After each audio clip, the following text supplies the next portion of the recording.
Assalamualaikum warahmatullahi wabarakatuh. Perkenalkan, nama saya Asep Ahmad Kamaluddin dari kelas C6 Manajemen dengan NPM 1012013. Saya mahasiswa semester 5 dari Universitas Teknologi Digital. Dalam video kali ini, saya akan membahas tentang pemahaman saya tentang Tarifatul Quran, yaitu mengenal Al-Quran. Kalamullah. Kalam dalam istilah ilmu nahwu adalah sesuatu yang di dalamnya berkumpul 4 perkara, yaitu lafaz atau ucapan, murakkab atau tersusun, mufid atau pemberi faidah, dan bil wad'i dengan sebuah tujuan. Dalam kitab Juruniyah, kalam adalah lafaz yang tersusun yang memberi faidah dengan menggunakan bahasa Arab. Sejarah turunnya Al-Quran. Menurut Al-Zarqani dalam Manahil Al-Irfan berpendapat bahwa proses turunnya Al-Quran terdiri atas 3 tahapan. Pertama, Al-Quran turun secara sekaligus dari Allah ke Lauh Al-Mahfuz, yaitu suatu tempat yang merupakan catatan tentang segala ketentuan dan kepastian Allah. Disebutkan dalam surat Al-Buruj ayat 21-22. A'udzubillahi minasyaitonirrajim. Bismillahirrahmanirrahim. Bal huwa Qur'anum Majidun fi lauhim mahfuz. Yang artinya bahkan yang didustakan ialah Al-Quran yang mulia yang tersimpan dalam Lauhul Al-Mahfuz. Yang kedua, Al-Quran diturunkan dari Lauhul Al-Mahfuz ke Bait Al-Izhar atau tempat yang berada di langit dunia, sebagaimana firman Allah dalam surat Al-Qadar ayat 1. Bismillahirrahmanirrahim. Inna anzalnahu fi lailatul qadr. Yang artinya sesungguhnya kami telah menurunkannya Al-Quran pada malam kemuliaan. Mukjizat Al-Quran. Mukjizat berasal dari bahasa Arab yang berarti sesuatu yang membuat pihak lain tidak berdaya di hadapannya. Sedangkan dalam istilah agama, mukjizat adalah hal yang luar biasa yang Allah berikan kepada seorang nabi atau rasul untuk membuktikan kebenaran pengakuan kenabian atau kerasulannya, dan biasanya bersifat menentang umatnya yang tidak beriman kepadanya.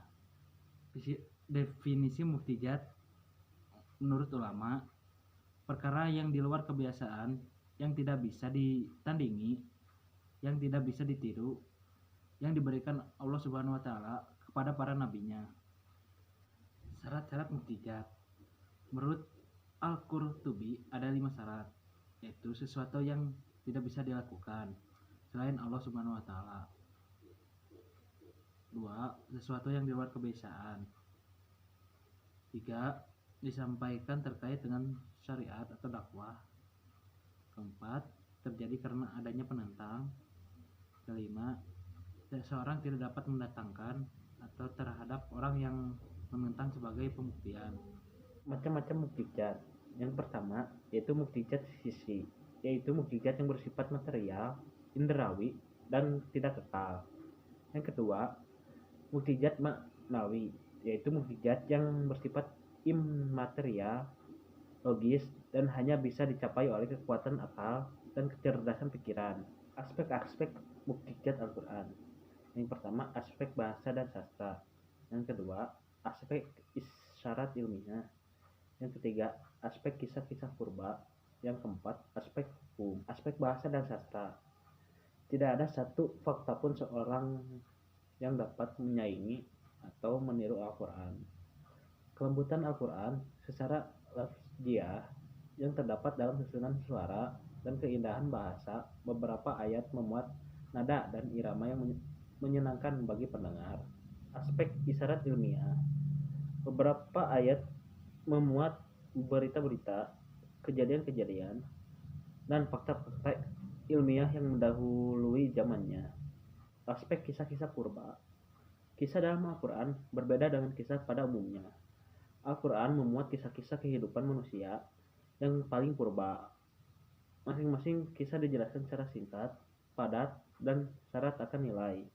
Namun di sisi lain, tidak terlihat sangat rigid dan kronologis bagaimana fakta sejarah. Aspek hukum. Hukum-hukum yang tercatat di dalam Al-Quran terkadang memberikan perincian yang sangat khusus, sementara beberapa lainnya mujmal atau global, dan perinciannya diterangkan dalam sunnah. Hukum-hukum yang terkandung juga berlaku up to date dari zaman ke zaman. Di balik hukum-hukum yang dimuat, mengandung kemaslahatan dan keilmiahan. Sekian pemahaman saya atas materi Tarifatul Quran. Mohon maaf bila ada salah kata.